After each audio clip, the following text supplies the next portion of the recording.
आखाती युद्धाचा राज्यातील वेगवेगळ्या क्षेत्राला फटका बसलाय। कोणत्या भागात गॅस टंचाईमुळे रांगा लागल्यात तर राज्यात कुठे काय परिस्थिती आहे ते पाहूयात।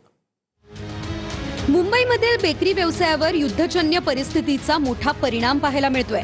गॅस सिलेंडर उपलब्ध होत नसल्यानं मुंबईमधील 30% बेकऱ्या बंद झाल्या आहेत। अनेक बंद होण्याच्या मार्गावर आहे। त्यामुळे येत्या काळात पाव, ब्रेड, टोस्ट, खारी महागण्याची शक्यता आहे।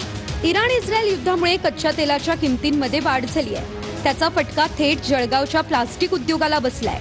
कच्चं तेल महागलं त्यामुळे जळगावमधील 300 प्लास्टिक उद्योग ठप्प झाले। प्लास्टिक निर्मिती, पिशव्या, packaging, PVC pipes, fittings, disposable वस्तू असे 300हून अधिक प्लास्टिक उद्योग हे अडचणीत सापडले। धुळे जिल्ह्यातील पनीर उत्पादकांना गॅस टंचाईचा मोठा फटका बसतोय।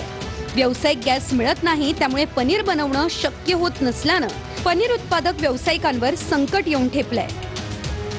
जळगाव जिल्ह्यात केळीची निर्यात थांबली आहे, त्यामुळे केळी पिकाला मोठ्या प्रमाणात फटका बसतोय। तर निर्यात पुन्हा सुरू करण्याची मागणी केळी उत्पादक शेतकऱ्यांनी केली आहे। आखाती देशात सुरू असलेल्या युद्धाचा पुण्याच्या ग्रामीण भागातील पोल्ट्री व्यवसायाला फटका बसतोय। निर्यात घटल्यानं अंड्याचे दर घसरलेत। एका अंड्याच्या दरात सरासरी 1.5 रुपयांची घसरण झाली आहे। त्यामुळे अंडा व्यावसायिक अडचणीत सापडले।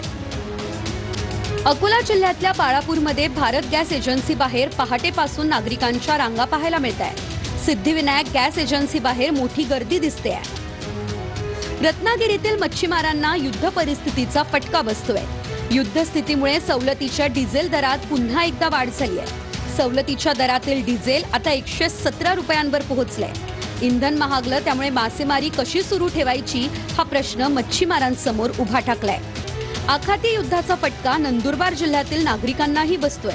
युद्ध परिस्थितीमुळे इलेक्ट्रॉनिक वस्तूंच्या किमतींमध्ये 10 ते 12% वाढ झाली आहे। नाशिकमध्ये घरगुती गॅस सिलेंडरमधून बेकायदेशीर गॅस चोरीचा मोठा भंडाफोड झालाय।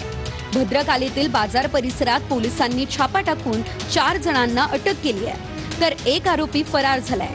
अमरावतीमध्ये गॅस सिलेंडरची मोठी टंचाई निर्माण झाली आहे। गॅस सिलेंडर चोरी प्रकरणी पोलिसांनी 2 सराईत गुन्हेगारांना अटक केली आहे।